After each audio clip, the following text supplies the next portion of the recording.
इसी के साथ साथ व्हाट्सएप का एक मजेदार बात शायद आपको पता हो, या मुझे नहीं लगता कि सबको इस बात की जानकारी होगी। व्हाट्सएप और फेसबुक और खासतौर से इंस्टाग्राम भी, ये तीनों अब मिलके मेटा कहलाते हैं। मतलब फेसबुक ने व्हाट्सएप का अधिग्रहण कर लिया है, और इस वजह से आप क्या कर पाते हैं, आप देखिएगा, आप जो भी स्टेटस का अपडेट अपने व्हाट्सएप पे करते हैं वो फेसबुक पर भी साझा किया जा सकता है। साथ ही साथ अगर कोई आपके फेसबुक अकाउंट पे जाए और वहां पे आपने व्हाट्सएप का बटन जो है, आइकन जिसको बोलते हैं, वो ऑन कर रखा है, तो वहां पे वो क्लिक करेगा और सीधा आपको व्हाट्सएप मैसेज भी भेज सकेगा। आपके फेसबुक अकाउंट से आपके व्हाट्सएप को जोड़ा गया है, तो इसको बोलते हैं कि ये एक इंटीग्रेशन कर दिया गया है व्हाट्सएप और फेसबुक के बीच में, इन दोनों को जोड़ दिया गया है। आगे मैं आपसे बात कर रहा हूं प्रोफेशनल ग्रुप्स बनाने की। जब आप प्रोफेशनल ग्रुप कोई क्यों बनाएगा, आप अपने बिजनेस के लिए बना सकते हैं, या आप किसी ऑफिस में काम करते हैं तो अलग अलग विभागों का, अलग अलग परियोजनाओं, प्रोजेक्ट्स पे काम करने वालों लोगों का एक प्रोफेशनल ग्रुप बनाया जा सकता है। विशिष्ट टीमों का हो सकता है, विभागों का हो सकता है, प्रोजेक्ट्स या परियोजनाओं पे काम करने वाले लोगों का हो सकता है, या आपके क्लाइंट जो आपके ग्राहक हैं उनके साथ लगातार आप बातचीत बनाए रख पाएं, इसके लिए भी एक ग्रुप बनाया जा सकता है। उनकी कोई परेशानी है तो उसका जवाब देने के लिए भी आप एक ग्रुप बना सकते हैं, प्रोफेशनल ग्रुप। अब जब बात प्रोफेशनल व्यावसायिक तौर पे ग्रुप बनाने की हो रही है तो इसके कुछ नियम कायदे भी होने चाहिए। तो सबसे पहले तो सुनिश्चित करें कि ग्रुप के नाम, विवरण, जो भी आप ग्रुप का नाम रखें वो कुछ उटपटांग नहीं होना चाहिए। अब ये उटपटांग क्या चीज है, ये एक जार्गन है, मैंने आपको पहले भी समझाया था। उटपटांग शब्द जो है ये आमतौर की भाषा में हमें इस्तेमाल नहीं करना चाहिए। तो उचित, अनुचित ये सही शब्द है। तो आप एक उचित नाम रखें, उसका एक विशिष्ट विवरण स्पष्ट तौर पे आप लिखें, और पेशेवर होना चाहिए ताकि ग्रुप का उद्देश्य क्या है, क्यों वो ग्रुप बनाया गया है, ये स्पष्ट हो सके। साथ ही साथ आप ये भी ध्यान रखिए कि आप व्हाट्सएप का जो ग्रुप बनाएं उसमें संचार के लिए दिशा निर्देश भी आप स्थापित करें। आप क्या डाल सकते हैं, क्या नहीं डाल सकते।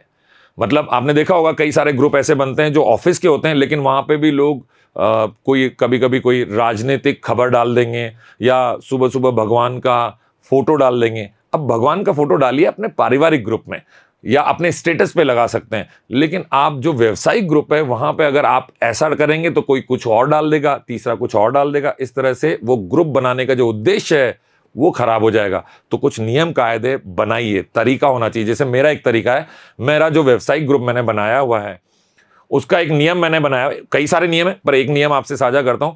शाम को 8 बजे के बाद मैं अपने किसी भी व्यवसायिक ग्रुप में किसी भी प्रकार का कोई रिप्लाई नहीं देता, अगले दिन 10 बजे ही दूंगा।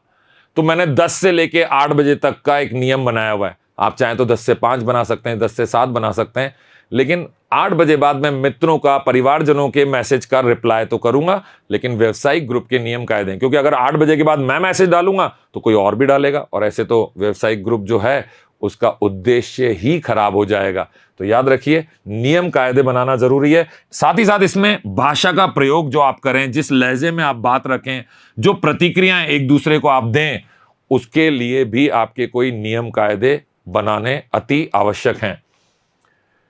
प्रतिभागियों के बीच में, मतलब जो भी उस ग्रुप के हिस्से हैं, जो हिस्सेदार लोग हैं जो उसमें जुड़े हुए हैं, उनके बीच में व्यावसायिकता और सम्मानजनक बातचीत को प्रोत्साहित करना ही नियम कायदों का मेन उद्देश्य है। साथ ही साथ अगर मैं आपसे बात करूं कि आपको इंपॉर्टेंट अपडेट शेयर करनी है, तो आप वो इंपॉर्टेंट अपडेट भी शेयर कर सकते हैं, अपने व्यावसायिक ग्रुप में भी कर सकते हैं, या अपने डिस्क्रिप्शन में, व्हाट्सएप के डिस्क्रिप्शन में भी कर सकते हैं। तो जो भी आपकी कार्य की परियोजनाएं हैं, कोई डेडलाइन है, समय सीमाएं हैं, मीटिंग्स हैं, या कोई घटनाओं का विवरण है, तो इन सभी चीजों का अपडेट आप वहां पूरा विवरण आप डाल सकते हैं, और मीटिंग भी स्केड्यूल कर सकते हैं। मीटिंग स्केड्यूल करने का मतलब आप तय कर सकते हैं कि आप सुनिश्चित करें संदेश संक्षिप्त हो, स्पष्ट हो और प्राप्तकर्ताओं के लिए प्रासंगिक हो, मतलब उनसे जुड़ा हुआ हो। बेमतलब की बातें वहां पे न डालें, यह आपको सुनिश्चित करना चाहिए। कस्टमर सपोर्ट की बात अगर मैं करूं तो जब मैं बिजनेस, आपने व्हाट्सएप बिजनेस का नाम सुना होगा, तो जब मैं व्हाट्सएप बिजनेस यूज करता हूं तो उसमें मैं नियम रखता हूं कि मैं 10 बजे से लेकर शाम 5 बजे तक या शाम 8 बजे तक, जैसा मैंने आपसे साझा किया, यहां पर आपके सवालों के जवाब मिलेंगे। अब 8 बजे के बाद अगर आपने कोई मैसेज डाल भी दिया तो भी जवाब कल ही मिलेगा। तो जो भी ग्राहक सहायता सेवाएं आप प्रदान करें व्हाट्सएप पर, तो उससे ग्राहक या ग्राहक की जो पूछताछ है, जो भी इंक्वायरी उसकी है, या आप उसे जो भी जवाब देना चाहते हैं वो सब दे सकते हैं, पर नियम कायदों के अंतर्गत आपको ऐसा देना चाहिए। ग्राहक के जो प्रश्नों का उत्तर है उसके लिए विशिष्ट व्यावसायिक घंटे निर्धारित करें। जैसा मैंने बताया, त्वरित और सहायक सहायता सुनिश्चित कर सकते हैं उन घंटों के अंदर। और एक चीज, आप चाहें तो ऑटोमेटेड मैसेज, ऑटोमेटेड मतलब जो स्वतः अपने आप चला जाए, जिसको टाइप ना करना पड़े, और जब भी कोई आपको कोई उस बिजनेस अकाउंट में मैसेज भेजे तो एक मैसेज चला गया। बड़ा सिंपल हो सकता है, सबके लिए कॉमन हो सकता है, एक जैसा, जिसमें लिखा हुआ है आप संपर्क करने के लिए धन्यवाद, जल्दी शीघ्र ही कोई आपसे संपर्क करेगा और आपके प्रश्न का उत्तर देगा, हम आपके आभारी हैं, इस तरह का, या आप अपने पसंद का कोई भी मैसेज टाइप कर लें। व्हाट्सएप आपको ये सुविधा देता है कि आप ये ऑटोमेटेड मैसेज सेट कर दें। जैसे ही किसी का मैसेज आया, आप मोबाइल के नजदीक हैं या नहीं, ये मैसेज जवाब के तौर पे उसको चला जाएगा। तो उसे सुनिश्चित हो जाएगा कि मैंने जहां मैसेज भेजा है वो सही जगह है, यहां से कोई मुझे जरूर संपर्क करेगा। तो ये व्हाट्सएप बिजनेस में बड़ी अच्छी सुविधा आपको दी हुई है। आगे मैंने जैसा आपको बताया, आप यहां से क्लाइंट के साथ, आपका जो भी ग्राहक हैं, जो भी आपके एंड यूजर हैं, जिनको बोलते हैं ना, जो आपसे जिनको लाभ पहुंचने वाला है, अपने जो भी पार्टनर्स हैं, सहकर्मी हैं, इन सबके साथ आप अपना अपॉइंटमेंट, मीटिंग, परामर्श का समय स्केड्यूल कर सकते हैं, मतलब शेड्यूल कर सकते हैं जिसको बोलेंगे। आप पहले से निर्धारित कर सकते हैं कि हम कल शाम को 7 बजे या कल सुबह 10 बजे इस मीटिंग के लिए व्हाट्सएप के इस कम्युनिटी में, इस ग्रुप में मिलने वाले हैं। तारीख, समय और स्थान और एजेंडा, मतलब किस बारे में बात होने वाली है, ये जरूर आप उस मीटिंग से संबंधित बात में वहां लिख कर डालें।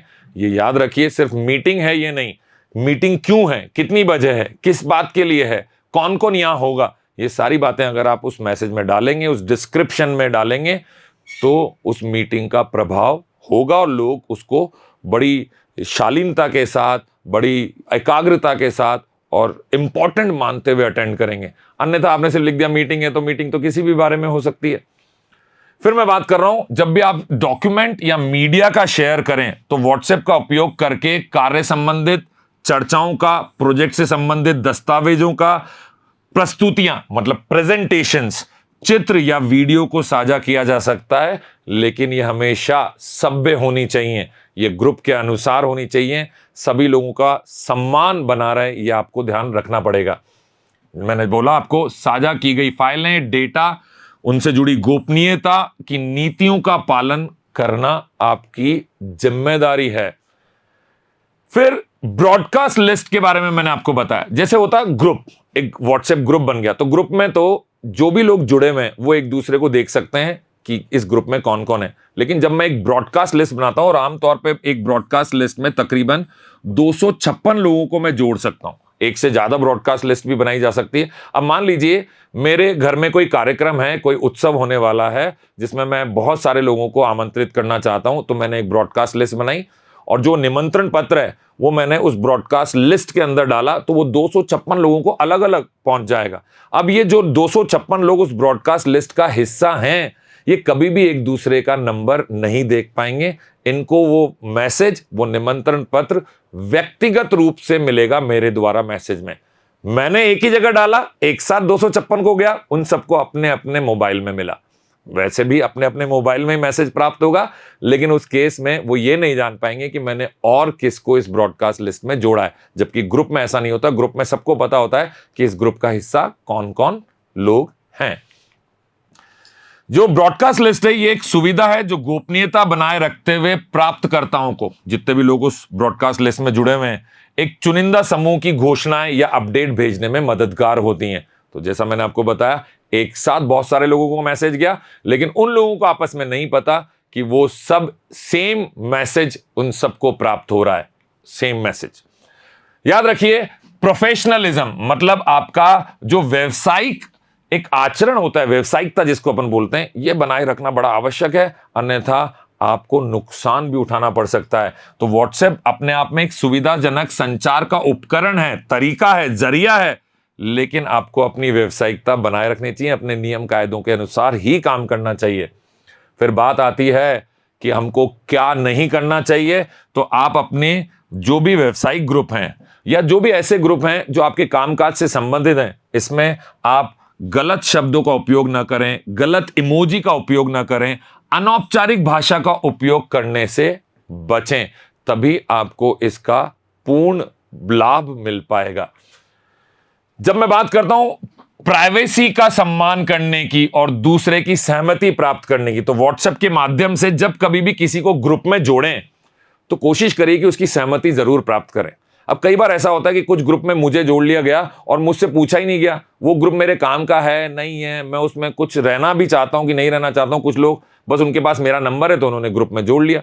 तो ऐसा नहीं होना चाहिए, ये मुझे पसंद नहीं आता, आपको भी नहीं आएगा। तो आप भी जब कोई ग्रुप बनाएं तो किसी को जोड़ने से पहले उसकी सहमति लें, उससे पूछें कि इस प्रकार का एक ग्रुप बन रहा है, इस ग्रुप में इस तरह के लोग होंगे और इस विषय विशेष पे हम बात करेंगे।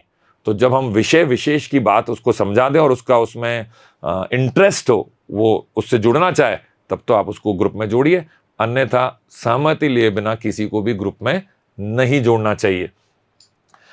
तो व्यक्तियों को समूह में जोड़ने या उनकी संपर्क जानकारी दूसरों के साथ साझा करने से पहले क्या लेनी है?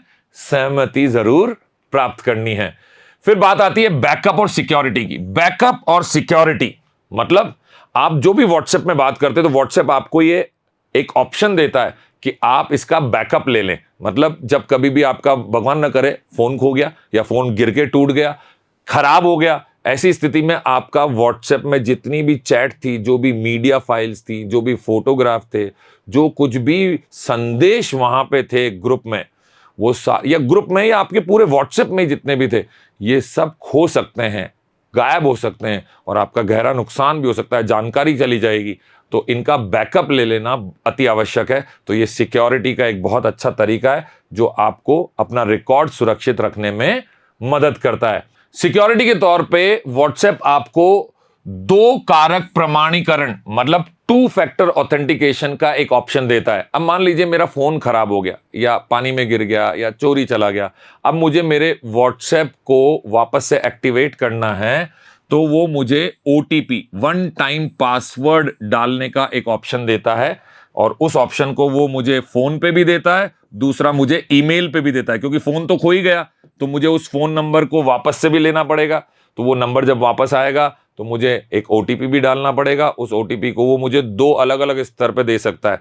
तो इस तरीके से व्हाट्सएप आपकी निजता को, आपकी गोपनीयता को, आपके सारे डॉक्यूमेंट्स को, फोटोग्राफ्स को, सारे संवाद जो भी आपके टेक्स्ट मैसेजिंग हुई है, इन सबको सिक्योर करता है, इन सब की सुरक्षा करता है। और ये व्हाट्सएप की सबसे खास बात है कि ये 2 फैक्टर ऑथेंटिफिकेशन देता है। ये और भी कई सोशल मीडिया चैनल्स पे मिलती हैं, पर व्हाट्सएप भी ये आपको पूर्ण रूप से देता है।